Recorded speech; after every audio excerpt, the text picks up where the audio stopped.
আল্লাহ রাব্বুল আলামিন বলেন, ওয়া মিনান নাসি মান ইয়াকুলু আমান্না বিল্লাহি ওয়া বিল ইয়াউমিল আখির ওয়া মা হুম বিমুমিনিন।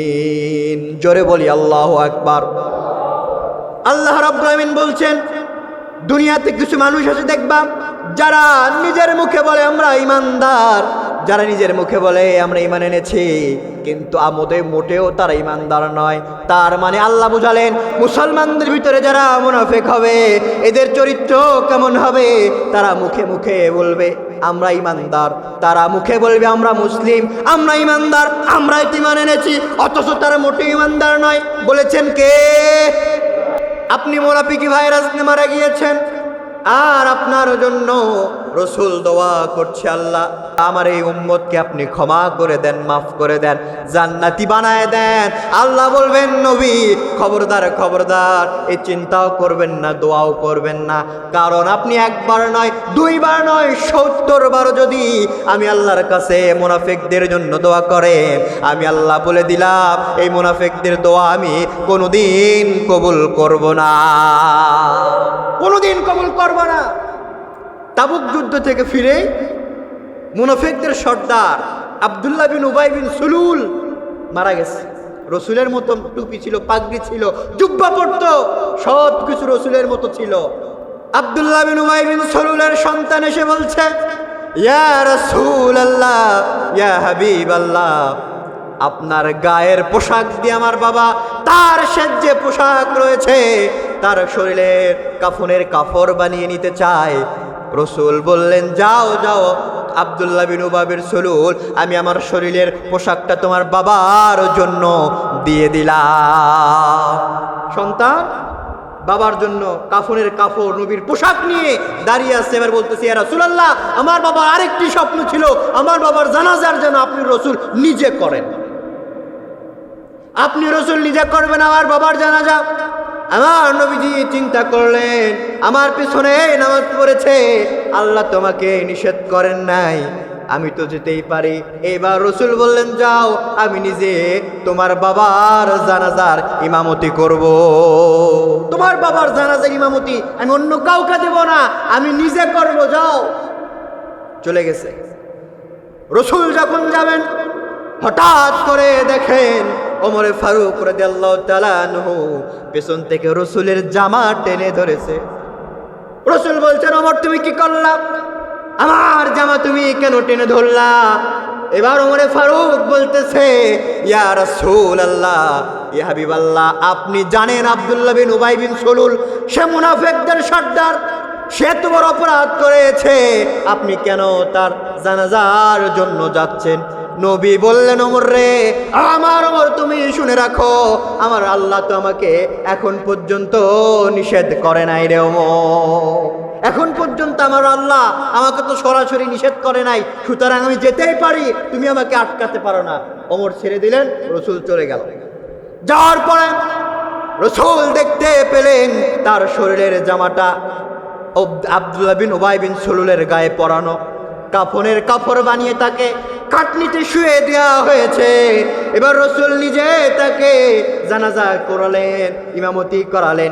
ইমামতি করানোর পরে এবার রসুল কবরের পাশে গিয়া বলছে, হাত তুলে বলছে, আল্লাহ আমারও আমার সাহাবী আব্দুল্লাহ বিন উবাই বিন সুলুলের সম্পর্কে আমি আপনার কাছে দোয়া করছি, আপনি আব্দুল্লাহ বিন উবাই বিন সুলুলকে আপনি মাফ করে দেন। আপনারা বলেন তো, আব্দুল্লাহ বিন উবাই বিন সুলুলকে আল্লাহ কি মাফ করবে? কথা কয় না, মাফ করবে? দেখেন আল্লাহ কি বলে। আল্লাহ আয়াত নাজিল করলেন, আল্লাহ দেখলেন নবী আমার নিজের গায়ের পোশাকটাও খুলে দিলেন, ইমামতি করলেন, এতটুকু আল্লাহ সহ্য করলেন। যখন আল্লাহ দেখতে পেলেন আমার নবী মুনাফিকদের জন্য হাত তুলে দোয়া করছে, আল্লাহ আর সহ্য করলেন না। আল্লাহ সহ্য না করে আল্লাহ আয়াত নাজিল করে দিলেন, ও নবী আপনি শোনেন, ইস্তাগফির লাহুম আও লা তাস্তাগফির লাহুম ইন তাস্তাগফির লাহুম 70 মাররা, ও নবী বলি আপনি শোনেন, একবার নয়, দুইবার নয়, দুইবার নয়, তিনবার নয়, চারবার নয়, আপনি যদি নবী হয়ে 70 বার পর্যন্ত মুনাফিকদের জন্য দোয়া করেন, আমি আল্লাহ ওই দোয়াকে কবুল করব না। পড়েন আল্লাহু আকবার। আল্লাহ নিজে বললেন আপনি একবার নয়, দুইবার নয়, 70 বার যদি দোয়া করেন, আপনার দোয়া আমি কবুল করব না। আল্লাহ তার মানে বুঝায় দিলেন, ও নবী আপনি শোনেন, মুনাফিকদের জন্য যত দোয়া করেন, আপনি নবী দোয়া করলেও আমি আল্লাহ সেটা কবুল করব না। কথা কার? আওয়াজ করে বলেন কথা কার? আল্লাহ। এই রসুল তো সেই রসুল, যাই রসুল কিবলা পরিবর্তন করার সময় তিনি মুখে বলেন নাই, মনে মনে চিন্তা করেছেন, আল্লাহ আমার কিবলাটা যদি বাইতুল মুকাদ্দাস থেকে নিয়া আমার বাইতুল্লাহ আপনার ঘর কাবা ঘরের দিকে হতো, কতই না শান্তি পেতাম। মুখে বলেন নাই, মনে মনে তিনি চিন্তা করেছেন। মনে মনে চিন্তা করার সঙ্গে সঙ্গে আল্লাহ কোল করে নিয়েছেন। আল্লাহর কাছে দোয়া করার আগে, হাত তুলে দোয়া করার আগে আল্লাহ রসুলের কথা কবুল করে নেয়। আর রসুল নিজে হাত তুলে দোয়া করলে মুনাফিকদের জন্য আল্লাহ দোয়া কবুল করেন না। কথা বলেন ঠিক কিনা? দোয়া কবুল করেন না। এজন্য প্রিয় ভাইরা, প্রিয় বন্ধুগণ, নেফাকির ভাইরা যদি আপনার ভিতরে থাকে, নেফাকি যদি আপনার ভিতরে থাকে, মুনাফিকি যদি আপনার ভিতরে প্রকাশ পায়, আপনি মুনাফিকির ভাইরা যদি মারা যান, আল্লাহর কসম করে বলি আপনাকে যিনি জাহান্নাম দেবে, আওয়াজ করে বলেন তো তিনি কে? আল্লাহ। প্রিয় ভাইরা, প্রিয় বন্ধুগণ, দুনিয়ার কাফেররা মারা গেলে জাহান্নামে থাকবে, জাহান্নামে যাবে। দুনিয়ার অনেক মানুষেরা জাহান্নামে যাবে, তারা জাহান্নামে থাকবে। কারো ব্যাপারে বলা নাই যে তারা জাহান্নামের নিচতলায় থাকবে। শুধুমাত্র মুনাফিক এমন একটা গোষ্ঠী, এমন একটা সম্প্রদায় যাদেরকে আল্লাহ পাক বলছেন এরা জাহান্নামে যে কোনো স্থানে থাকবে না, সবার থেকে নিম্ন স্থান, নিচের তলায় থাকবে মুনাফিকরা। আল্লাহ রাব্বুল আলামিন বলছেন, ইন্নাল মুনাফিকিনা ফিদ-দারকিল আসফালি মিনান নার। ও দুনিয়ার মানুষেরা শোনো, মুনাফিকরা কোথায় থাকবে? মুনাফিকরা জাহান্নামের সাধারণ কোনো জায়গায় থাকবে না, মুনাফিকরা একেবারে নিচের তলায় থাকবে। কথা কার? আল্লাহ বলছেন মুনাফিকরা একেবারে নিচের তলায় থাকবে। তাহলে এখন আমাকে উত্তর দেন, মুনাফিকির ভাইরাস ভালো না খারাপ? যারা চুপ করে আছেন, ভালো না খারাপ? আজকে আলোচনা কিন্তু খুব কঠিন। যারা চুপ করে থাকবে, কোসর মুসর করবেন, সন্দেহের তীরটা কিন্তু আপনার দিকে যাবে। আমি আগেই বলতেছি, আজকে মুখ বন্ধ করে রাখবেন না, কারণ মুনাফিকির ভাইরাস আপনাকে যদি ধরে আর তাওবা করে না মারা গেলে আপনাকে জাহান্নামে বানায় দেবেন কে? আল্লাহ। এই জন্য সাবধান থাকবেন। প্রিয় ভাইরা, আসুন আমরা একটি একটি করে মুনাফিকির ভাইরাস সম্পর্কে জানবো। আসুন দেরি না করে মুনাফিকদের 1 নম্বর ভাইরাস, মুনাফিকদের 1 নম্বর যে স্বভাব, সেটি হলো আল্লাহ তাআলা কোরআনুল কারীমের 2 নম্বর সূরা বাকারার 8 নম্বর আয়াতে বলছেন, আল্লাহ রাব্বুল আলামিন বলেন, ওয়া মিনান নাসি মান ইয়াকুলু আমান্না বিল্লাহি ওয়া বিল ইয়াউমিল আখির ওয়া মা হুম বিমুমিনিন। জোরে বলি আল্লাহু আকবার। আল্লাহ রাব্বুল আলামিন বলছেন, দুনিয়াতে কিছু মানুষ আছে দেখবা, যারা নিজের মুখে বলে আমরা ঈমানদার, যারা নিজের মুখে বলে আমরা ঈমান এনেছি, কিন্তু আমোদে মোটেও তারা ঈমানদার নয়। তার মানে আল্লাহ বুঝালেন, মুসলমান মুনাফিক যারা হবে, মুসলমানদের ভিতরে যারা মুনাফিক হবে, এদের চরিত্র কেমন হবে? তারা মুখে মুখে বলবে আমরা ঈমানদার, তারা মুখে বলবে আমরা মুসলিম, আমরা ঈমানদার, আমরা ঈমান এনেছি, অথচ তারা মোটেও ঈমানদার নয়। বলেছেন কে? আল্লাহ নিজে বলছেন, তোমাদের ভিতরে কিছু মানুষ আছে দেখবা, যারা আমি আল্লাহর উপর ঈমান আনার কথা বলে, আমি আল্লাহর প্রতি বিশ্বাস স্থাপনের কথা বলে, কিন্তু তারা অন্তরের কথা এক হলেও মুখের কথা কোনোদিন এক হতে পারে না। তার মানে এখান থেকে বোঝা গেল, মুনাফিক যারা হবে তাদের অন্তরে এক, বাহিরে আর এক। অন্তর আর বাহির কোনো মিল নাই। অন্তরে একটা লালন করবে, বাইরে একটা প্রকাশ করবে, এরা হলো মুনাফিক। তার মানে এখান থেকে বোঝা গেল মুনাফিকদের 1 নম্বরের চরিত্র হলো এরা ডাবল ফেস পার্সোনালিটি, দুমুখ স্বভাবের মানুষ। আমার প্রিয় ভাইরা, প্রিয় বন্ধুগণ, কেমন করে দুমুখ স্বভাবের মানুষ? আপনি বলেছেন আমি আল্লাহর উপর ঈমান এনেছি, আপনি নামাজ আসেন না, আপনি নামাজ পড়েন না, আপনি অন্যায় কাজ ছাড়েন না, তার মানে আল্লাহর প্রতি বিশ্বাস স্থাপনের যে নমুনা সেগুলো আপনি প্রকাশ করেন না। তার মানে বোঝা গেল 1 নাম্বার চরিত্রের মুনাফিক হলেন আপনি। কথা বলেন ঠিক কিনা? 1 নাম্বার চরিত্রের মুনাফিক চলে গেল। তারা হলো দুমুখ স্বভাবের মানুষ। তাদের অন্তর এক আর মুখে আর এক। অন্তর আর মুখ কোনোদিন তাদের মিল পাবেন না। তারা হলো মুনাফিক। নাম্বার 2, মুনাফিকদের 2 নম্বর চরিত্র হলো, এই মুনাফিকগুলো হলো ধোঁকাবাজ। মুনাফিকদের 2 নম্বর চরিত্রের নাম কি? সবাই বলেন কি? ধোঁকাবাজ। এরা ধোঁকাবাজ, এরা ধোঁকাবাজি করতে চায়। এই ধোঁকাবাজি সম্পর্কে মুনাফিকদের 2 নম্বর চরিত্র আল্লাহ রাব্বুল আলামিন কোরআনুল কারীমের 2 নম্বর সূরা বাকারা 9 নম্বর আয়াতে সুন্দর করে বলছেন। আল্লাহ রাব্বুল আলামিন বলেন, ইউখাদিউনাল্লাহা ওয়াল্লাযীনা আমানু ওয়া মা ইয়াখদাউনা ইল্লা আনফুসাহুম ওয়া মা ইয়াশউরুন। আল্লাহু আকবার। আল্লাহ রাব্বুল আলামিন বলছেন, মুনাফিকরা আল্লাহ ও মুমিনদের সাথে মিশে ধোঁকাবাজি দেওয়ার চেষ্টা করে। আল্লাহ এবং মুমিনদের সাথে তারা ধোঁকাবাজি করার চেষ্টা করে, অথচ তারা জানে না নিজেরা নিজেদের সাথে ধোঁকাবাজি করছে। হয়তো বলবেন, হুজুর কেমনে ধোঁকাবাজি করে?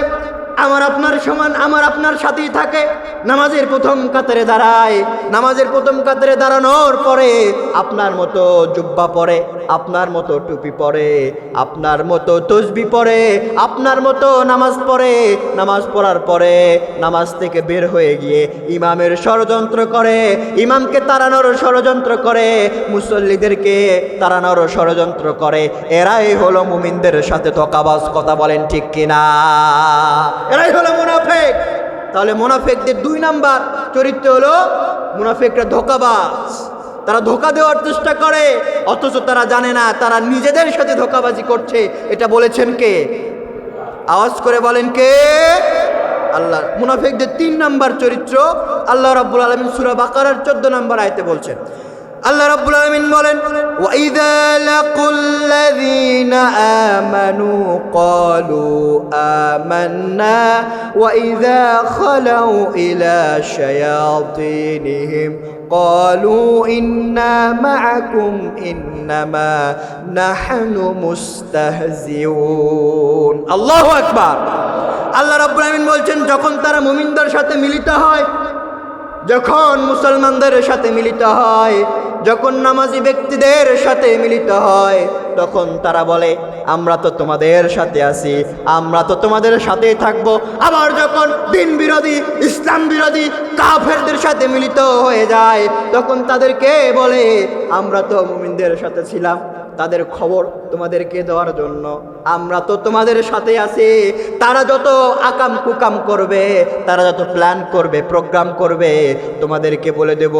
তোমাদেরকে বলে দেওয়ার কারণে মুমিনদের সাথে আমরা ছিলাম। এরকম এরকম চরিত্রের মানুষ এই শেরপুরে নাই। কথা কন না কেন? আছে না নাই? যখন হুজুরদের সাথে থাকে, ইসলামী আন্দোলনের লোকদের সাথে থাকে, তখন বলে হুজুর আপনারাই ভালো, আপনারাই ঠিক। আবার যখন দিন বিরোধী লোকদের কাছে চলে যায়, তখন বলে ওরা যা করে ওদের সাথে থাকার কারণ হলো ওদের খবরগুলো তোমাদেরকে দেওয়ার জন্য করে ওদের সাথে মিলিত হয়েছিলাম। এমন লোক আছে না নাই? কথা কন না কেন? আছে না নাই? আছে। তাহলে 3 নম্বর হলো সুবিধাবাদ জিন্দাবাদ। বৃষ্টি যেদিকে ছাতা ধরবে ওই দিকে।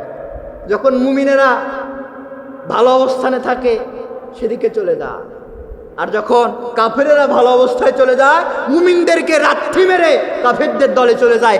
এমন নজির বাংলাদেশে আছে না নাই? যখন দল ক্ষমতায় ওদিকে, আবার যখন দল ক্ষমতা নাই এদিকে। আছে না নাই?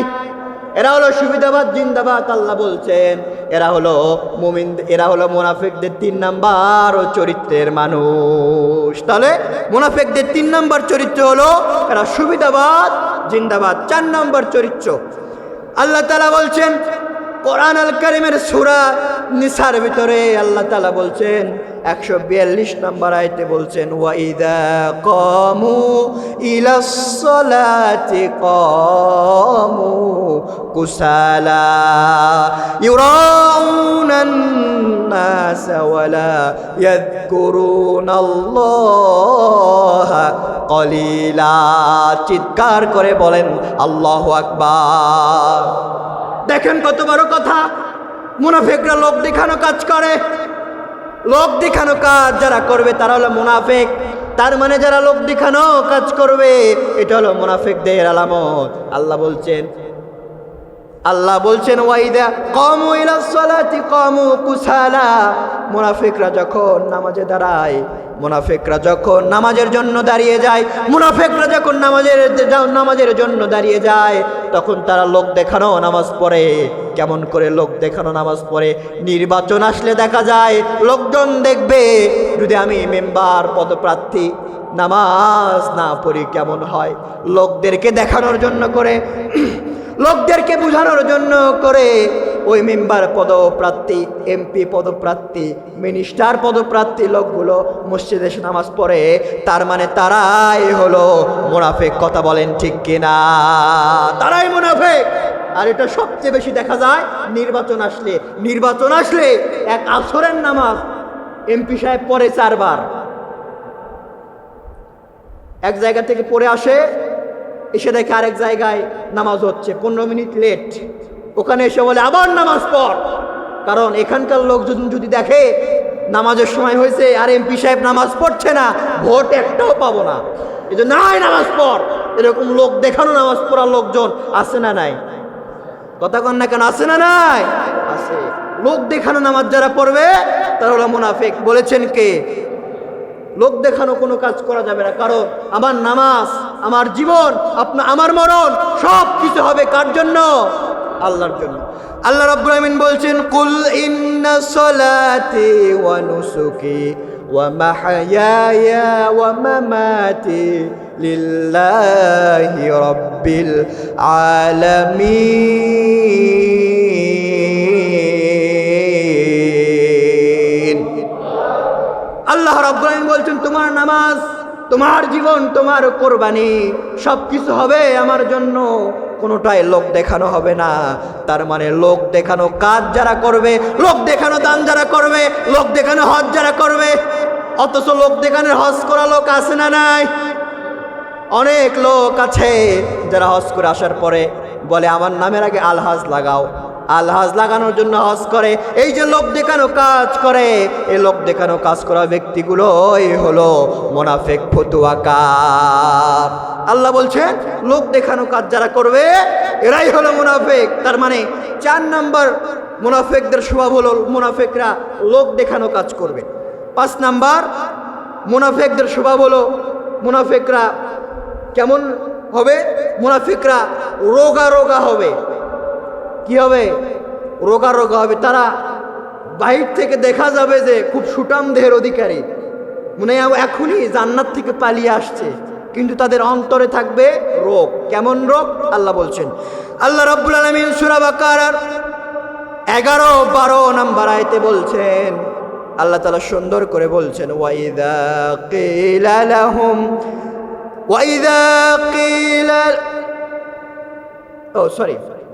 আল্লাহ তাআলা বলছেন কুরআনে কারীমের সূরা বাকারার 10 নম্বর আয়াতে সুন্দর করে বলছেন ফি কুলুবিহিম মারাদুম ফাযাদাহুমুল্লাহু মারাদা ওয়া লাহুম আযাবুন আযীম বিমা কানু ইয়াকযিবুন। আল্লাহু আকবার।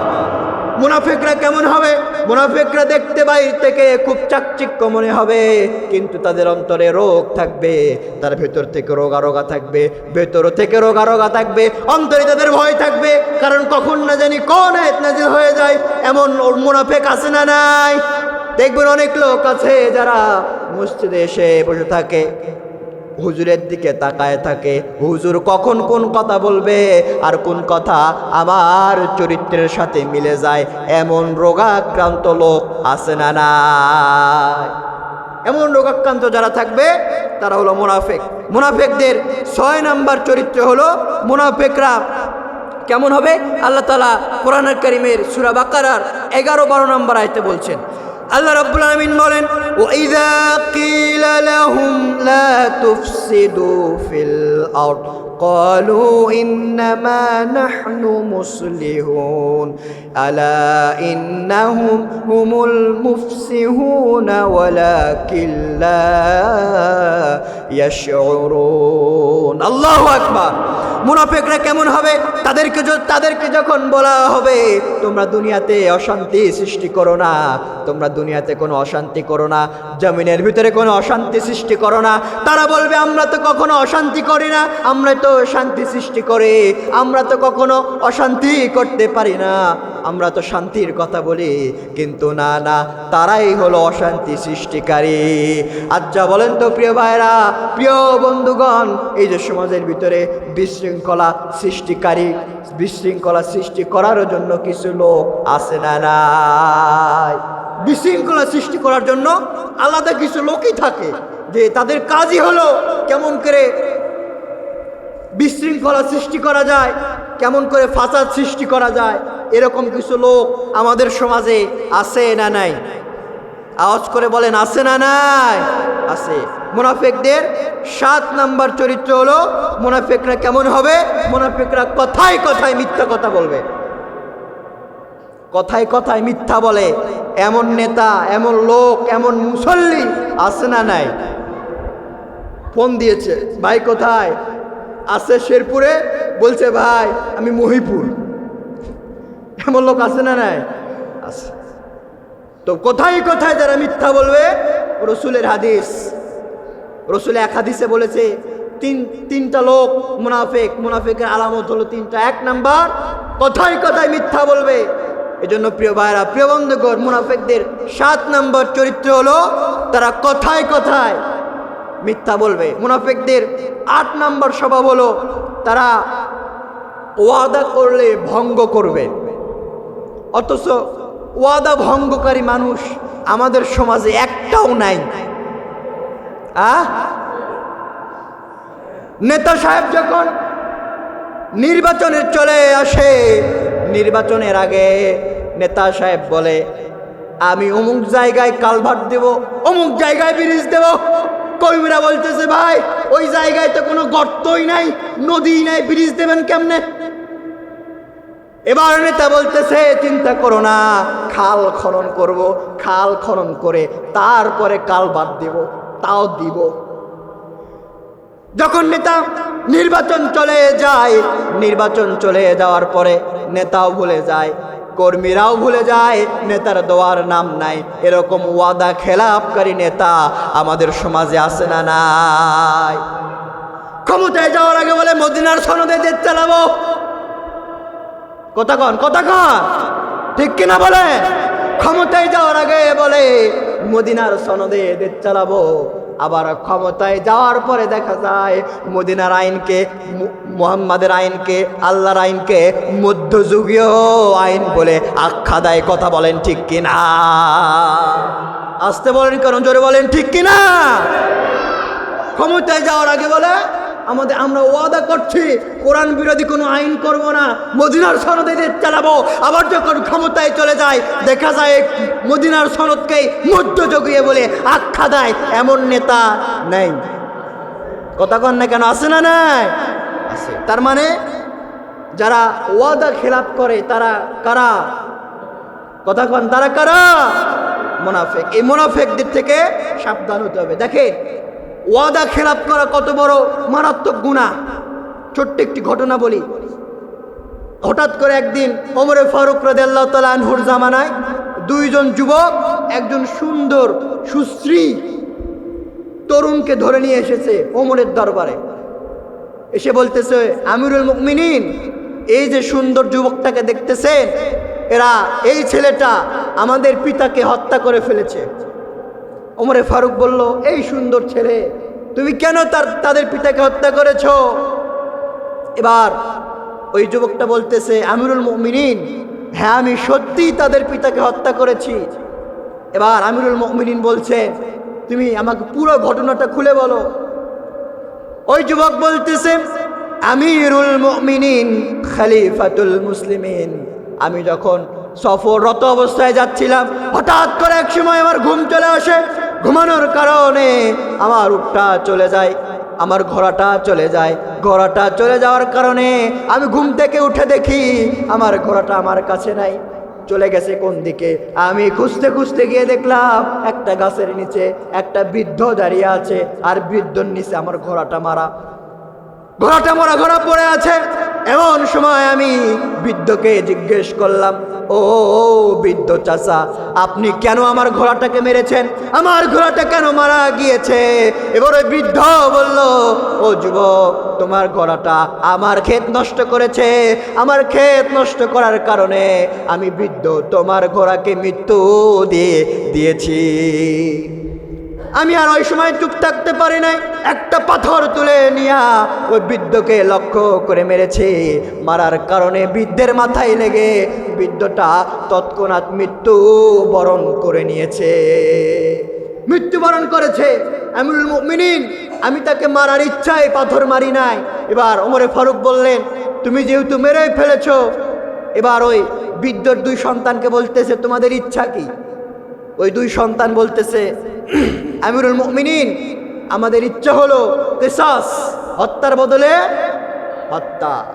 সে আমার বাবাকে মেরেছে, আমরা চাই আপনি তাকে মৃত্যুদণ্ড দেন, ডেথ পেনাল্টি দিয়ে দেন। ওমরে ফারুক বললেন, ঠিক আছে, যাও, তুমি যেহেতু হত্যা করেছো, তোমার বিচার একটাই, তোমারও মৃত্যুদণ্ড দিয়ে দিলাম। তোমার কোনো শেষ ইচ্ছা আছে নাকি একটু বলো। ওই লোক বলতেছে, আমিরুল মুমিনিন, আমার শেষ ইচ্ছা আছে, সেটি হলো আমাকে 3টা দিন একটু সময় দেন। কয়দিন? 3 দিন। আমিরুল মুমিনিন বললেন, তুমি 3 দিন কি করবা?